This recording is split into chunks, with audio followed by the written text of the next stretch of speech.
ચાલુ થઈ ગયું. હાલો.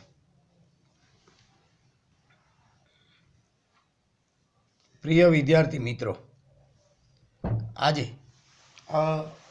નામાના મૂળ તત્વોની અંદર પ્રથમ ભાગમાં 7મું ચેપ્ટર એટલે કે ખાસ આમનોંધ આજે તમને શીખવાડી રહ્યો છું. મિત્રો, એ પહેલાંના 6 ચેપ્ટર તમને ભણાવી દેવામાં આવશે. આ ચેપ્ટર એટલા માટે અત્યારે ભણાવું છું કે તમને લોકોને આમનોંધ આવડે છે, અને જો આમનોંધ ભૂલી ગયા હોય અથવા ન શીખ્યા હોય તો પણ આ ચેપ્ટરમાં આમનોંધ હોવાથી તમને આમનોંધ શીખવા મળશે. આપણે જે કંઈ સમય મળ્યો છે એ સમયમાં આપણે નામાના 20 ચેપ્ટર અને આંકડાના 9 થી 10 ચેપ્ટર શીખવાના છે. તો એ રીતે આપણે આયોજન કર્યું છે. તો મિત્રો, ગઈકાલે મેં એક સૂચના લખી હતી એ મુજબ તમારે કુલ 2 ચોપડા બનાવવાના છે, એક થિયરીનો અને એક દાખલાનો. આજે જે હું ભણાવું છું એ થિયરી છે.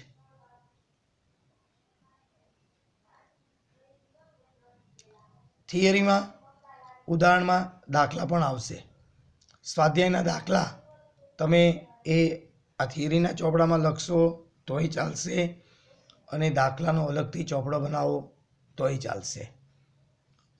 ભેગો બનાવો તોય કંઈ મને વાંધો નથી, પણ તમને ખબર હોવી જોઈએ આ થિયરી છે, આ દાખલો છે. આ ચેપ્ટર પૂરતું તમે ભેગો બનાવો બંને તોય ચાલશે. તો જુઓ, પહેલો સવાલ છે, ખાસ આમનોંધ એટલે શું? તો તમને કહી દઉં કે આપણે ખાસ આમનોંધનું ચેપ્ટર શીખીએ ત્યારે કોઈ ટેન્શન રાખવાનું નથી, કારણ કે દરેક વ્યવહારની આમનોંધ તમને આવડે છે, એ જ આપણે લખવાની છે. તો શા માટે ખાસ આમનોંધ કીધી? કે ભાઈ ખાસ જુદા જુદા સંજોગોની અંદર આમનોંધ લખવામાં આવે તો એને એમ કીધું કે ભાઈ આ ખાસ સંજોગ છે તો આને આપણે ખાસ આમનોંધ કહેશું. તો સવાલ 1 એ વાંચી સંભળાવું છું. તમારે તમારી સામે આ મટીરિયલ રાખવાનું છે. ફોનમાં એ ભારે કેમેરો લઈએ તો અપલોડ નથી થતું, માટે સામાન્ય કેમેરામાં આ વિડીયો ઉતારેલો છે. એ તો તમારે તકલીફ ન પડે જોવામાં, એટલે તમને મેં અગાઉથી હોમ લર્નિંગ મટીરિયલ આપેલું છે. તો ખાસ આમનોંધ, જે વ્યવહારોની નોંધ અન્ય કોઈ પેટા નોંધમાં ન થાય તે વ્યવહારની નોંધ કરવા માટે જે પેટા નોંધ રાખવામાં આવે છે તેને ખાસ આમનોંધ કહેવાય છે. ખાસ આમનોંધ સાદી આમનોંધની જેમ જ લખવામાં આવે છે. ખાસ આમનોંધમાં સામાન્ય રીતે નીચેના વ્યવહારો નોંધવામાં આવે છે. 1. અન્ય પેટા નોંધમાં ન સમાતા વ્યવહારો. તમે પેટા નોંધના ચેપ્ટરમાં શીખી ગયા કે રોકડ મેળ રાખે, ખરીદ નોંધ રાખે, વેચાણ નોંધ, ખરીદ પરત, વેચાણ પરત. એ કોઈ વેપારી એ પેટા નોંધમાં ન લખતા હોય તો એને એવો કોઈ વ્યવહાર હોય કે આ પેટા નોંધમાં ન આવતો હોય તો એવો વ્યવહાર એ ખાસ આમનોંધના ચોપડામાં લખીશું. બીજું, ધંધાની શરૂઆતની આમનોંધ. શરૂઆતની એટલે ધંધાનો માલિક મૂડી લાવીને જે ધંધો શરૂ કરે એ આમનોંધ પણ આપણે ખાસ આમનોંધમાં લખીશું. ત્રીજો પ્રકાર છે ખાતાની ફેરબદલીના વ્યવહારો. ચોથો છે હવાલા નોંધો, ભૂલ સુધારણા નોંધો અને આખર નોંધો. તો અહીંયા આ 6 પ્રકાર તમને વિગતવાર સમજાવું છું. 1. અન્ય પેટા નોંધમાં ન સમાતા વ્યવહારો. દાખલા તરીકે મિલકતની ઉધાર ખરીદી કે વેચાણ સમયે થયેલ નફો કે નુકસાનની નોંધ. તમે કોઈ મિલકતની ઉધાર ખરીદી કરી હોય કે વેચાણ કર્યું હોય ત્યારે જે આપણને નફો નુકસાન થાય એની નોંધ આમનોંધ જે થાય એ આપણે ખાસ આમનોંધમાં લખશું. જે વ્યવહારો માટે અલગ પેટા નોંધ ન રાખી હોય તેવા વ્યવહારો, વિશિષ્ટ પ્રકારના વ્યવહારો, આવા બધા વ્યવહારો અન્ય પેટા નોંધમાં ન સમાય તો એને આપણે ખાસ આમ નોંધમાં લખીશું. દાખલા તરીકે મેહુલે ₹20,000નું ફર્નિચર વિવેક ફર્નિચર માર્ટમાંથી શાક પર ખરીદ્યું. તો જુઓ કે તમને પેટા નોંધમાં મેં શીખવાડ્યું હતું કે ઉધાર ખરીદી હોય તો માત્ર માલની ઉધાર ખરીદી લખવાની હોય. ફર્નિચરની ઉધાર ખરીદી છે એ ખાસ આમ નોંધમાં આવે. તો આમ નોંધ તમને આવડતી હોવી જોઈએ. જ્યારે તમે મનમાં આમ નોંધ બોલો ત્યારે તમારે એવું નથી વિચારવાનું કે હું ખાસ આમ નોંધ શીખી રહ્યા છું અથવા તો ખાસ આમ નોંધ અમે લખી રહ્યા છીએ. ખાસ આમ નોંધ તમારે મનમાં વિચારવાનું નથી, જે આમ નોંધ જ છે. તો જુઓ, ફરી વખત તમને કહું કે મેહુલે ₹20,000નું ફર્નિચર વિવેક ફર્નિચર માર્ટમાંથી શાક પર ખરીદ્યું. તો તમને ફર્નિચરની ખરીદીની આમ નોંધ આવડે. જુઓ, ફર્નિચર આવે માટે ઉધાર થાય. ફર્નિચર ખાતે ઉધાર 20,000, તે વિવેક ફર્નિચર માર્ટ ખાતે 20,000. આમ નોંધ કેવી રીતે લખવાની? અહીંયાથી ફર્નિચર લખવાનું, થોડો ફકરો પાડીને તે વિવેક ફર્નિચર માર્ટ ખાતે. જવાનો જ ન લખવાનો હોય, ઉધારનો ઉ લખવાનો. બાબત છે લખવાની.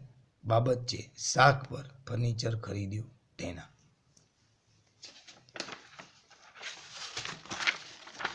બીજું ઉદાહરણ લઈએ.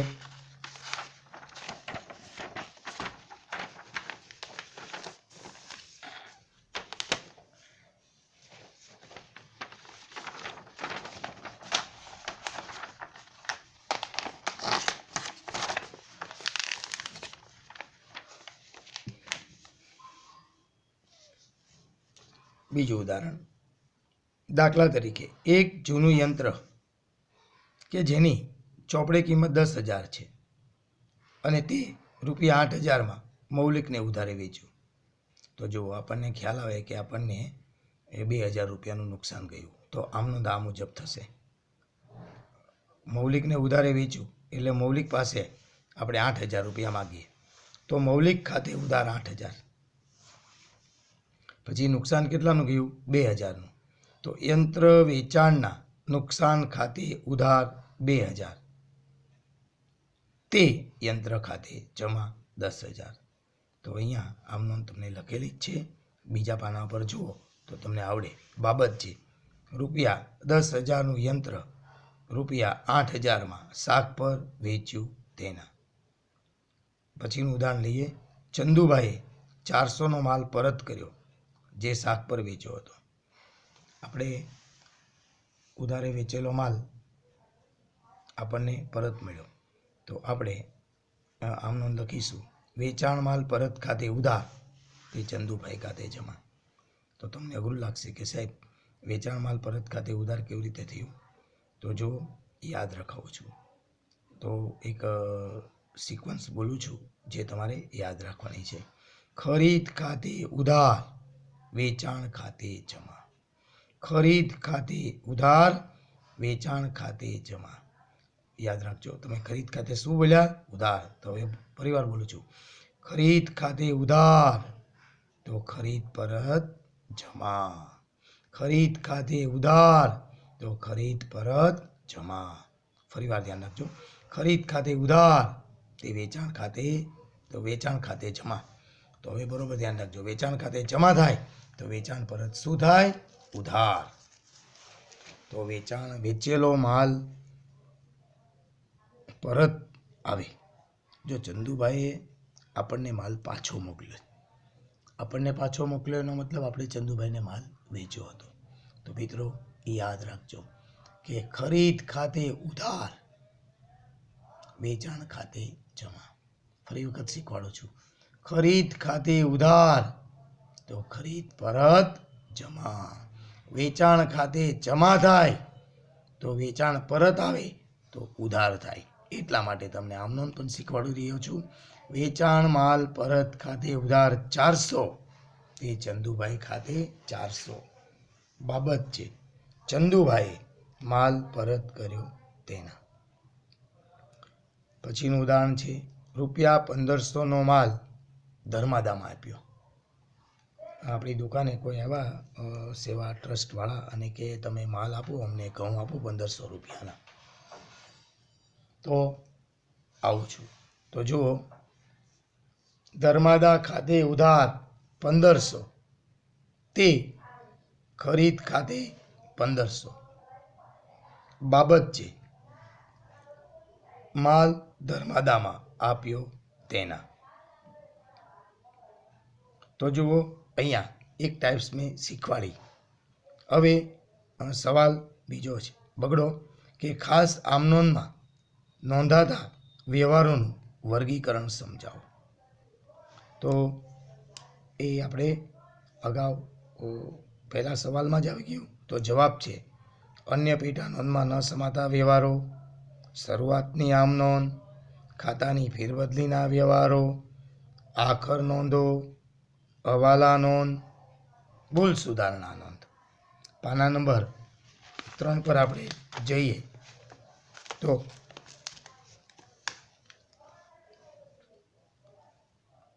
શરૂઆતની આમ નોંધ. તો હવે આપણે ટાઈપ્સ નંબર 2 શીખીશું, શરૂઆતની આમ નોંધ. તો શરૂઆતની આમ નોંધ કેવી રીતે? તો એની અંદર કહું કે જ્યારે કોઈ વ્યક્તિ ધંધો શરૂ કરે ત્યારે શરૂઆતમાં પોતાની અમુક અંગત મિલકતો ધંધામાં લાવે ત્યારે તેની નોંધ પણ ખાસ આમ નોંધના ચોપડામાં કરવામાં આવે છે.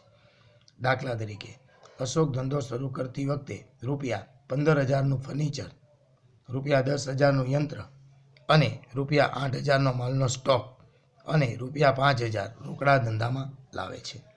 બહુ ધ્યાન રાખજો. આ નોંધ તમને અતિ અગત્યની છે. તમને એવું લાગશે કે સાહેબ તમે એક વસ્તુ ભૂલી ગયા, રોકડા 5,000, તો બહુ ધ્યાન રાખજો. ફર્નિચર ખાતે ઉધાર 15,000, યંત્ર ખાતે ઉધાર 10,000, માલના સ્ટોક ખાતે ઉધાર 8,000, તે મૂડી ખાતે 33,000. બાબત છે ધંધો શરૂ કરતી વખતે ફર્નિચર, યંત્ર અને માલ સ્ટોક ધંધામાં લાવ્યા તેના. તો નોંધ લખ્યું છે કે ધંધો શરૂ કરતી વખતે અશોક ₹5,000 રોકડા લાવે છે, જેની નોંધ ખાસ આમ નોંધમાં થશે નહીં, પરંતુ રોકડ મેળમાં થશે. કારણ કે આપણી પાસે રોકડ મેળ હોય તો ધંધામાં જે 5,000 રોકડા આવ્યા એ આપણે રોકડ મેળમાં લખીશું અને બાકીના એ માલિકના મૂડી ખાતે જમા કરીશું.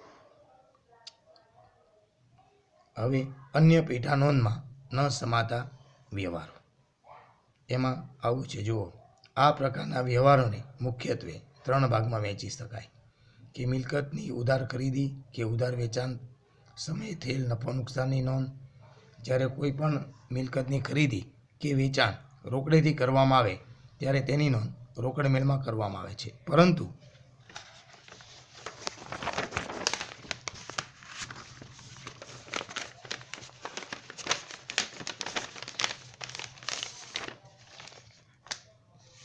મિલકતની ઉધાર ખરીદી કે ઉધાર વેચાણ સમયે થયેલ નફો નુકસાનની નોંધ ખાસ આમ નોંધમાં થાય છે.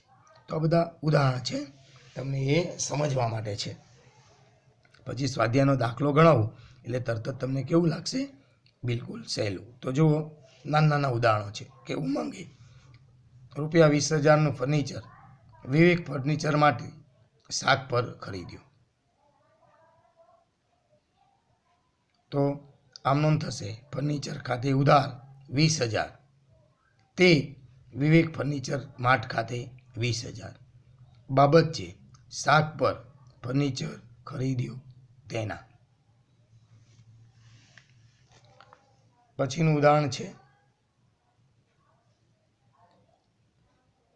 એક જૂનું યંત્ર કે જેની ચોપડે કિંમત 10,000 છે અને તે 8,000માં ઉમંગને શાક પર વેચ્યું. તો ઉમંગ પાસે આપણે 8,000 રૂપિયા માગીએ તો ઉમંગ ખાતે ઉધાર 8,000, યંત્ર વેચાણના નુકસાન ખાતે ઉધાર 2,000, તે યંત્ર ખાતે 10,000. બાબત છે ₹10,000નું યંત્ર 8,000માં શાક પર વેચ્યું તેના. પછીનું ઉદાહરણ છે કે એક જૂનું યંત્ર કે જેની ચોપડે કિંમત 10,000 છે અને તે ઉમંગને 12,000માં વેચ્યું. તો આ નફો થયો એવું ઉદાહરણ આપણે લખ્યું છે. તો ઉમંગ પાસે આપણે 12,000 રૂપિયા માગીએ તો ઉમંગ ખાતે ઉધાર 12,000, તે યંત્ર ખાતે 10,000, કારણ કે ધંધામાંથી યંત્ર કેટલાનું ગયું? 10,000નું, તે યંત્ર વેચાણના નફા ખાતે 2,000.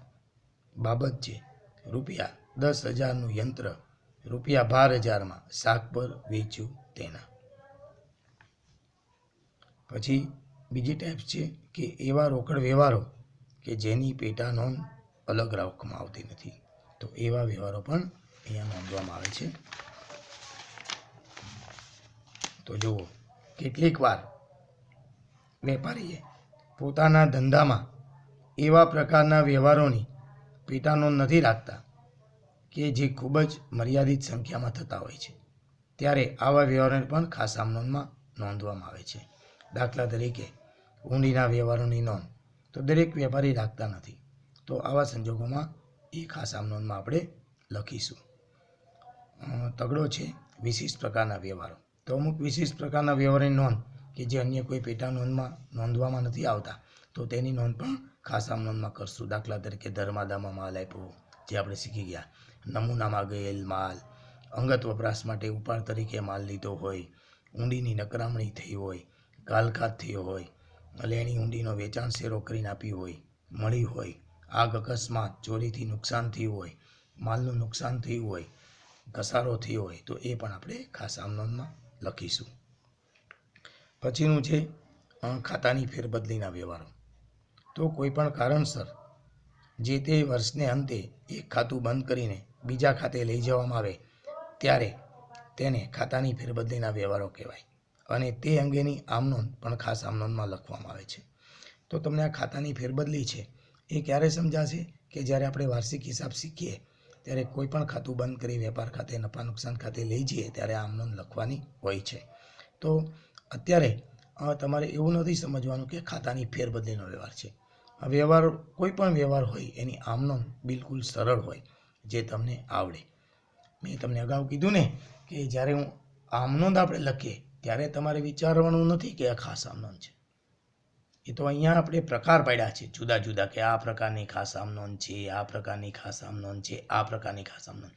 તમારે કયા પ્રકારની ખાસ આમ નોંધ છે એ શીખવાનું નથી, તમારે માત્ર શીખવાનું છે આમ નોંધ. તો જુઓ, આકાશને ચૂકવવાના ₹5,000 ધરતીએ કબૂલ્યા. આપણે આકાશને ચૂકવવાના હતા, એ ધરતીબેને શું કીધું કે હું આકાશને આપી દઈશ. તો આપણે એની આમ નોંધ આવી રીતે લખીશું. આકાશ ખાતે ઉધાર 5,000, તે ધરતી ખાતે 5,000. કારણ કે ધરતીબેને આપણે લાભ આપ્યો, હવે આપણા પૈસા ધરતીબેન ચૂકવશે. તો આપણે હવે કોને ચૂકવવાના? ધરતીબેનને. માટે આકાશ ખાતે ઉધાર 5,000, તે ધરતી ખાતે 5,000. બાબત છે આકાશને ચૂકવવાના ₹5,000 ધરતીએ કબૂલ્યા તેના. પછીનું ઉદાહરણ છે વર્ષને અંતે ઉપાડ ખાતું બંધ કરી મૂડી ખાતે લઈ જવામાં આવે ત્યારે પણ એ ખાસ આમ નોંધ હોય. તો એ જ્યારે આપણે વાર્ષિક હિસાબ શીખીએ ત્યારે આ વ્યવહાર આવશે. પણ અત્યારે આ ઉદાહરણમાં લખ્યું છે કે મૂડી ખાતે ઉધાર, તે ઉપાડ ખાતે. બાબત છે ઉપાડ ખાતું બંધ કરી મૂડી ખાતે લઈ ગયા તેના. પછીની છે આખર નોંધો. એ પણ આપણે વાર્ષિક હિસાબના દાખલામાં આવે. વર્ષને અંતે જ્યારે બધા ખાતા બંધ કરીએ ત્યારે જે આમ નોંધ લખવામાં આવે એને પણ આપણે ખાસ આમ નોંધ કહીએ છીએ. તો એ દાખલા તરીકે વર્ષને અંતે ખરીદ ખાતાની બાકી, અહીંયા તમને વાંચી સંભળાવો આખર નોંધો, કે વર્ષને અંતે ખાતા બંધ કરવાની નોંધો એટલે આખર નોંધો. તો આ આખર નોંધો ખાસ આમ નોંધમાં લખવામાં આવે છે. વર્ષને અંતે હિસાબો તૈયાર કરવાના હોય ત્યારે માલને લગતા ખાતાઓ બંધ કરી વેપાર ખાતે લઈ જવામાં આવે છે અને ઉપજ ખર્ચના ખાતાઓ બંધ કરી નફા નુકસાન ખાતે લઈ જવામાં આવે છે. આ પણ આપણે ક્યારે શીખવા મળશે? ભાગ 2માં જ્યારે આપણે વાર્ષિક હિસાબ શીખીએ ત્યારે આપણને આ આમ નોંધ આવશે. અત્યારે આપણને એ અગાઉથી કીધું છે કે આવી આમ નોંધ એ ખાસ આમ નોંધ કહેવાય. દાખલા તરીકે વર્ષને અંતે ખરીદ ખાતાની બાકી 75,000 છે અને વેચાણ ખાતાની બાકી 85,000 છે. તો ખરીદ ખાતું અને વેચાણ ખાતું બંધ કરી વેપાર ખાતે લઈ જવાના હોય એની આમ નોંધ આપણે લખવાની હોય. હવે અહીંયા પાના નંબર 7 પર જે દાખલો છે એ તમને થોડી વાર રહી અને શીખવાડું છું. દાખલા તરીકે એ અહીંયા એને દાખલાનો ક્રમ નથી લખ્યો. પાના નંબર 7 પર તો થોડી વાર રહી અને બીજા વિડીયોમાં, તો અત્યારે તમારે આ 6 પાના સુધીનું લખી લેવાનું છે, બરાબર. પછી તમને આગળ ઉપર બીજા વિડીયોમાં સમજાવું છું.